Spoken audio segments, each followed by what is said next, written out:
నమస్తే అండి. గిరిబాబు గారు, నా ఫ్రెండ్ ఒక అతను నేను కాల్ చేశాడు. విష్ణు, ఒక 10 lakhsలో ఒక మంచి కార్ తీసుకుందాం అనుకుంటున్నా. నా బడ్జెట్ 10 లక్షలు.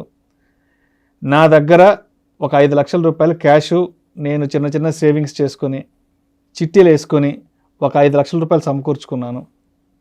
ఇంకొక 5 లక్షల రూపాయలు అవసరం ఉంటుంది. అయితే ఇంకేదైతే 5 లక్షలు ఉందో ఒక 3 లక్షలు మా వైఫ్ తన గోల్డ్ ఏదైతే ఉందో తను ఎక్కడైనా మార్ట్గేజ్ పెట్టి ఒక 3 లక్షలు తను సపోర్ట్ చేస్తా అన్నది. ఇంకొక 2 లక్షలు మా నాన్న ఇస్తా అన్నాడు. సో మొత్తంగా ఒక 10 లక్షలు సమకూరుతుంది కదా, కారు కొనుక్కుందామన్న ఆలోచనలో ఉన్నాను. సో నాది సరైన నిర్ణయమేనా, లేదంటే ఇంకేదన్నా సెకండ్ ఒపీనియన్ తీసుకోమంటావా అని నా ఫ్రెండ్ మొన్న కాల్ చేసి అడిగాడు. మరి ఏంటి నా ఫ్రెండ్కి వచ్చిన సందేహానికి, సెకండ్ ఒపీనియన్కి మీరేం చెప్తారు? యాక్చువల్గా లైఫ్ ఈజ్ బ్యూటిఫుల్ అండి. ఈ బ్యూటిఫుల్ లైఫ్ని మనకున్న చిన్న చిన్న కోరికల్ని చంపుకోకుండా ఇలా తీర్చుకోవడం అనేది ఎంత మంచి ఆలోచన చెప్పండి. ఇందులో సెకండ్ థాట్ అవసరమే లేదు. హ్యాపీగా ఇంకా అదృష్టం ఏంటంటే తను ఒక 5 లక్షలు సమకూర్చుకోగలిగాడు చిన్న పొదుపు చేసి. వైఫ్ రెడీగా 3 లక్షలు హెల్ప్ చేస్తా అని చెప్తున్నారు. ఫాదర్ ఒక 2 lakhs ఇస్తున్నారు. 10 లక్షలు వచ్చాయి. అయితే ఈ కావాల్సిన 10 లక్షల కోసం పాపం ఇంత విధంగా మీ ఫ్రెండ్ పోగు చేసుకొని జమ చేసుకొని చేశాడు కదా. దీనికి ఇంకొక ఒక చిన్న టిప్ చెప్తాను. దానివల్ల తనకున్న కంఫర్ట్ జోన్ మిస్ అవ్వకుండా ఈ 10 లక్షల రూపాయలు ఖర్చు అయిపోకుండా కూడా చేసుకోవచ్చు. దానికి ఏం లేదు, కొంచెం కాంప్రమైజ్ అవ్వాలి. ఏంటంటే ఇప్పుడు సపోజ్ మనం ఇంతకుముందు ఒక వీడియో చేసాము. ఆ వీడియోలో మనం ఏం చెప్పాము, 50 లక్షలు తీసుకుని 50 లక్షలు ఉన్నాయి మీ దగ్గర ఫ్రెండ్ దగ్గర, అయిపోకుండా ఏం చేయాలి. మనం ఏం చెప్పాము, దాన్ని 2 years డిఫర్డ్ చేసేసి ఆ 2 years తర్వాత వచ్చే గ్రోత్లో వచ్చి ఈఎంఐ కట్టండి అని చెప్పాం కదా. అయితే ఇక్కడ ఏంటంటే హోమ్ లోన్ లాగా మనం కార్ లోన్ని చూడడానికి లేదు, వీలు కాదు. ఎందుకంటే కార్ లోన్ మాక్సిమం 7 years ఇస్తారు. ఇప్పుడు మీ ఫ్రెండ్ దగ్గర 10 lakhs ఉన్నాయి. ఇది అయిపోకుండా ఉంచుకొని కూడా ఎలా చేయొచ్చు అని చెప్తున్నాను మీకు. అయితే ఎందుకంటే నేను చెప్పాను క్యాష్ ఇస్ కింగ్ అని. మరి ఇప్పుడు 10 లక్షల కోసం ఇంత ఇబ్బంది పడుతున్నావు, పొద్దున మెయింటెనెన్స్ డబ్బులు కావాలా, పెట్రోల్ కొట్టించాలా, పెట్రోల్ కొట్టియాలి, మరి అదేమని అడుగుతాడు. అంటే తనకు వచ్చే రెగ్యులర్ ఇన్కమ్ తక్కువ ఉండొచ్చు నాకు తెలిసి ఫ్రెండ్. అందుకే అంటే తను కొంచెం ఇబ్బందుల్లో ఉన్నాడు కాబట్టి వాళ్ళ వైఫ్ కొంత గోల్డ్ మనకున్న కోరికను చంపుకోవద్దు కదా. తప్పకుండా ఇప్పుడు నేను యంగ్స్టర్స్ కలిసినప్పుడు చెప్తుంటారు కొంచెం సేవ్ చేయండి అంటే, మీరు ఎప్పుడు సేవ్ చేయమని చెప్తుంటారు, మేము ఎప్పుడు ఎంజాయ్ చేయాలి, ఎప్పుడు బుల్లెట్ కొనుక్కోవాలి. నా బుల్లెట్ అంటే చాలా ఇష్టం, అది 1,00,000 రూపాయలు ఉంటుంది, మైలేజ్ రాదు నాకు తెలుసు, 30 కూడా ఇవ్వదు, కానీ నాకు కోరిక బుల్లెట్ కొనుక్కోవాలి. iPhone 16 సెప్టెంబర్లో వస్తుంది, అది కొనుక్కోవాలి, ఇప్పుడు 1,50,000 అంటారు. So life is beautiful, enjoy the life. But అట్లానే మీ సేవింగ్స్ని కూడా అలా ప్లాన్ చేసుకోండి, 2 సమకూడతాయి. ఇప్పుడు మీ ఫ్రెండ్కి నేను ఒక విషయం చెప్పాను కదా. సో మీరు ఏంటి ఏంటంటే ఆ 10 లక్షల రూపాయలని మీరు రేపు పొద్దున అవసరమైన పెట్రోల్ కోసం కూడా వాడుకోవచ్చు. ఏంటంటే సింపుల్, ఏమీ లేదు, తన యొక్క కారు కొనాలని కోరికని ఒక 2 years వాయిదా ఇవ్వమనండి. 2 సంవత్సరాలు వాయిదా, ఓన్లీ 2 సంవత్సరాలు. ఈ 10 లక్షలు ఏం చేయమనండి, ఆ 2 years పాటు ఇన్వెస్ట్ చేయమని చెప్పండి మ్యూచువల్ ఫండ్స్లో. ఎట్ ద రేట్ ఆఫ్ 12% చొప్పున 2 years తర్వాత హీనపక్షంలో ఒక 25% పెరిగి ఉంటుంది. అది అంటే మీ 10 లక్షలు ఎంత అవుద్ది, 2.5 lakh అవుతుంది, రైట్. ఈ 2.5 lakh దగ్గర పెట్టుకొని 2 years తర్వాత ఒక కారు కొనుక్కోమనండి. 10 lakhs బడ్జెట్లో వచ్చేస్తుంది. ఆల్మోస్ట్ 95% లోన్ ఇస్తారు ఈ రోజుల్లో. ఇచ్చేస్తే మీ ఈఎంఐ 7 years పెట్టుకుంటే ఎంత ఉంటుంది ఈఎంఐ, 10 lakhsకి రఫ్లీ 25,000 అలా ఉంటుంది ఈఎంఐ. 26,000 ఉంటుంది 7 years పెట్టుకుంటే. ఆ 25,000 రూపాయలు కావాలి కదా. ఇప్పుడు ఇక్కడ 2.5 lakh పెరిగి ఉంది కదా మన దగ్గర, 10 + 2.5 lakh. అందులో నుంచి ఒక 2 years తర్వాత నుంచి ఎవ్రీ మంత్ ఒక 20,000, అక్కడ ఈఎంఐ 25 ఉంటుంది, 20,000 విత్డ్రా చేసుకొని ఈఎంఐ కడుతూ ఉండాలి. ఇంకొక 5,000 కావాలి కదా, తన జబ్బుల నుంచి పెట్టుకుంటూ ఉండాలి. సో అట్లా తనకు వచ్చే ఈ మంత్లీ ఇన్కమ్లో SWP సిస్టమాటిక్ విత్డ్రాల్ ప్లాన్లో నుంచి విత్డ్రా చేసుకుంటూ ఈఎంఐ కట్టుకుంటూ 7 years కంటిన్యూ చేయాలి. అయితే ఇక్కడ మంచి ఫండ్స్లో పెట్టుకుంటే 15% కూడా పెరుగుతాయి. 15% అంటే ఆల్మోస్ట్ 3 lakhs కూడా పెరుగుతుంది. 10 + 3 13 lakhs అవుతుంది. అందులోంచి 20,000 విత్డ్రా చేసుకుంటూ పోవాలి. విత్డ్రా చేసుకుంటూ పోతే 20,000 ఇక్కడ కార్పస్ చాలా వాలటాలిటీ తోటి కొంచెం తగ్గడానికి కూడా అవకాశం ఉంటుంది. బట్ ఉన్నా కూడా 2 years టైం ఇచ్చాడు కాబట్టి ఎంతవరకు తగ్గినా ఆ 3 lakhs అనేది అందులోంచి విత్డ్రా చేసుకుంటూ ఉంటాడు. 10 పెరుగుతూ ఉంటాయి. మళ్ళీ 1 year తర్వాత మళ్ళీ 10 lakhs 1.2 lakh అవుతుంది 12% చొప్పున, లేదా 15 అయితే 1.5 lakh అవుతుంది. మీరు మెల్లమెల్లగా కార్పస్ పెరుగుతూ ఉంటుంది.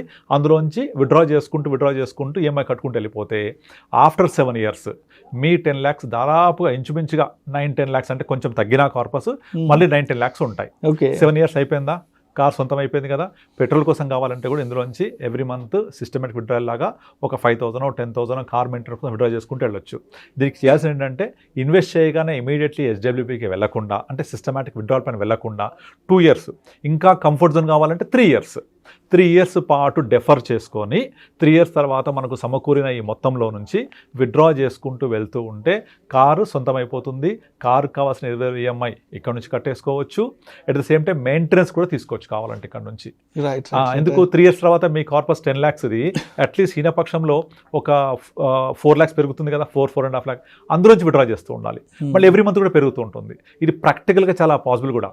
మనం డిస్కస్ చేసామా, కింద కామెంట్స్ పెడతారు, నేను కనుక ఎవ్రీ మంత్ 20,000 ఇస్తే నా కార్పస్ ఈరోడ్ అయిపోతుంది, తగ్గిపోతుందని. జరుగుద్ది. అందుకనే నేను డెఫర్ చేయమంటున్నాను.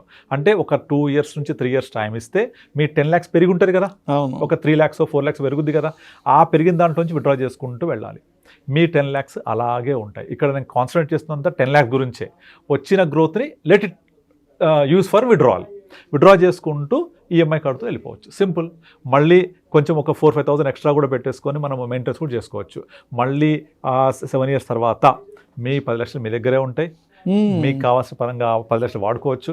కావాలంటే తన వైఫ్కి గోల్డ్ మళ్ళీ విడిపించేసి మళ్ళీ హ్యాపీగా ఇచ్చేయచ్చు, ఫాదర్కి తిరిగి ఇచ్చేయచ్చు, కార్ సొంతం అవుతుంది. Practically this is possible. ఏం లేదు, ఒకటే తను కష్టపడాల్సింది ఏంటంటే ఒక 2 to 3 years తన యొక్క కోరికను వాయిదా వేసుకోవాలి. డబ్బులు తీసుకోవాలి, ఇన్వెస్ట్ చేయాలి, 2 years వెయిట్ చేయాలి, లేదా 3 years 2 or 3 years వెయిట్ చేసేసి బుక్ చేసుకోవాలి. చేసుకుంటే మన క్యాపిటల్ మన చేతుల్లోనే ఉంటుంది, మనకు కావాల్సిన కార్ మనకు వచ్చేస్తుంది, EMI వెళ్ళిపోతుంది.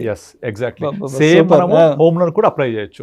హోమ్ లోన్ ఇంకా బెటర్ గా అప్లై అవుతారు, ఎందుకంటే హోమ్ లోన్ టెన్యూర్ ఎక్కువ టెన్యూర్ ఉంటుంది, 20-25 ఏళ్ళు ఉంటుంది కాబట్టి మనం ఇక్కడ 10 lakhs 1 year డెఫర్ చేసినా 2 years డెఫర్ చేసినా వచ్చే కార్ ఏదైతే గ్రోత్ ఉంటుందో దాన్ని మాత్రం విత్డ్రా చేసుకుంటూ వెళ్ళిపోవచ్చు హ్యాపీగా మనం డెఫర్ చేసుకుంటే.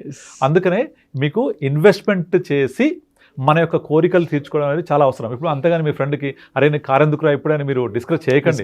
Let him enjoy the life కదా.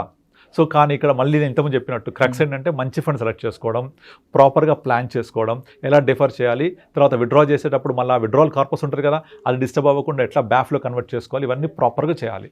చేసుకుంటే డెఫినెట్లీ మీ ఫ్రెండ్కి డబ్బులు ఉంటాయి, ప్లస్ తన కోరిక తీరుతుంది. హ్యాపీగా వైఫ్ తోటి కార్లో ప్రయాణం చేయొచ్చు. రైట్.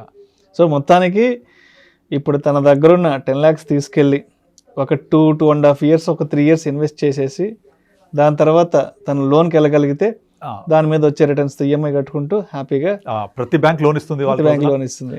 లోన్ తీసుకొని 95% 100% లోన్స్ ఇస్తాయి కొన్ని, తీసుకొని ఆ లోన్ని ఈ 2 years తర్వాత పెరిగిన అమౌంట్ ఉంటుంది కదా దాన్ని విత్డ్రా చేసుకుంటూ వెళ్ళిపోవచ్చు.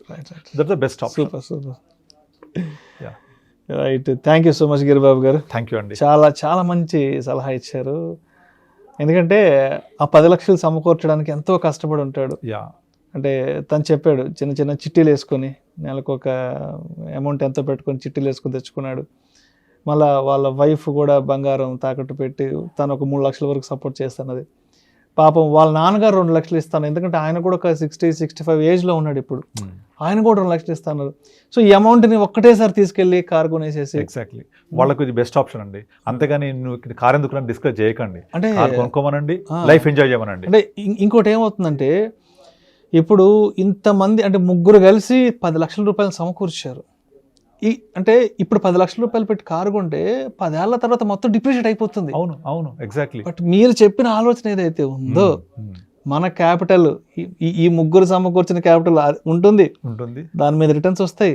ఆ రిటర్న్స్ తో కారు తీసుకుంటాం, కారు ఉంటుంది, మన డబ్బులు మన దగ్గర. ఒకటి ఏంటంటే 2 years డెఫర్ చేయాలి, అంటే 2 years టైం ఇవ్వాలి. ఇమ్మీడియట్లీ 10 లక్షలు రాగానే కొనుక్కోవద్దు, 2 years వెయిట్ చేయండి. ఈ డబ్బులు ఈ 10 lakhs జనరేట్ చేసే రిటర్న్స్ తోనే EMI కట్టుకుంటూ పోవాలి. ఎందుకంటే సింపుల్. ఇంతమంది కష్టపడి డబ్బు సమకూర్చి అది ఒక 5-6 ఏళ్ల తర్వాత 10 ఏళ్ల తర్వాత డిప్రిషియేట్ అయిపోతే మనసుకు బాధ అనిపిస్తుంది. బట్ ఇక్కడ ఆ కార్ యొక్క వాల్యూ డిప్రిషియేట్ అయినా కూడా పర్లేదు, ఎందుకంటే మన క్యాపిటల్ మనకు ఉంది కాబట్టి ఇక్కడ. Exactly. Right. Thank you so much Giribabu garu. Thank you అండి.